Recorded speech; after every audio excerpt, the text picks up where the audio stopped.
Back home now, and a survivor of the Pike River mine explosion says the loader pulled out of the tunnel this week helped save his life.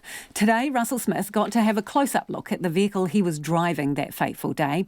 The first time he's seen it since the mine exploded, sending fragments of rock hurtling towards him. Conan Young travelled to Pike River and filed this report. Russell Smith was acting on instinct as he crouched low in his seat as the explosion ripped through the mine. Looking at it now, you can see how high that piece of metal door is, so your shoulders was what was above it. So when the explosion hit, it would blow your helmet off, and the instinct was just to duck down behind that door. And that's what sheltered me from the rocks that were flying at you, because that isn't stone bottom, which is all stone. It's not coal flying here, it's a stone. So you duck down behind that door to protect yourself. So did this help save your life, do you think? It did, yeah. If I wasn't in that, I would have been blown around like a paper doll, could have broken legs, broken arms, may have still survived, but that's what saved you. Having survived the initial blast, Russell Smith was overcome by the fumes as he stumbled from his loader in an effort to escape.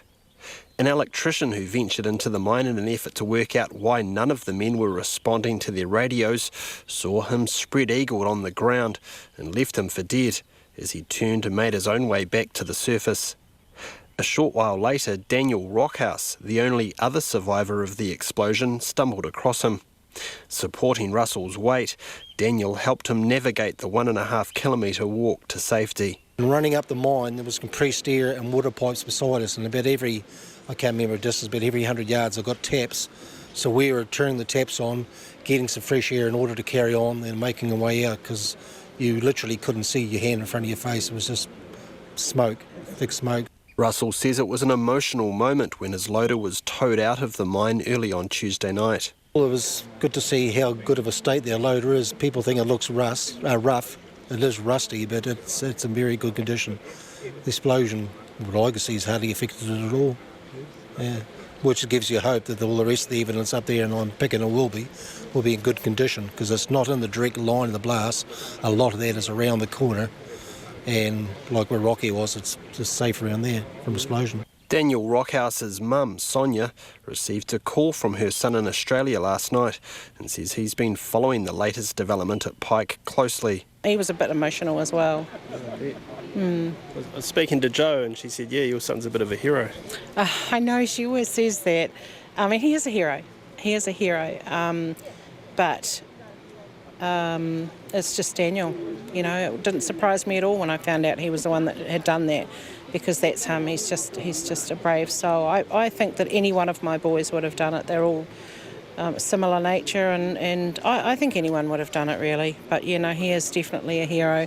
Sonia's youngest son, Ben, who was just 21, didn't make it out of the mine.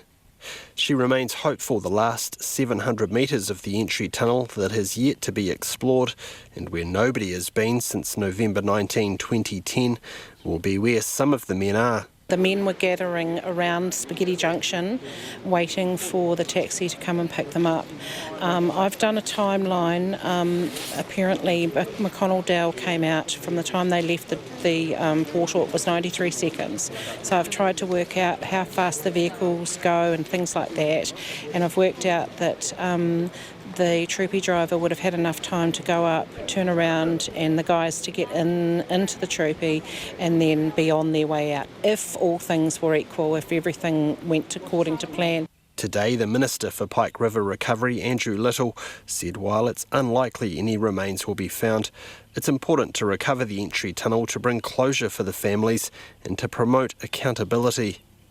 The mine's rescue team, responsible for the painstaking task of making the entry tunnel safe and gathering any forensic evidence for the police, is hoping to be at the junction where important electrical equipment is housed by the end of the month. It's here they believe they stand the best chance of finding crucial evidence about why the mine exploded. At Pike River for Checkpoint, ko Conan Young tēnei.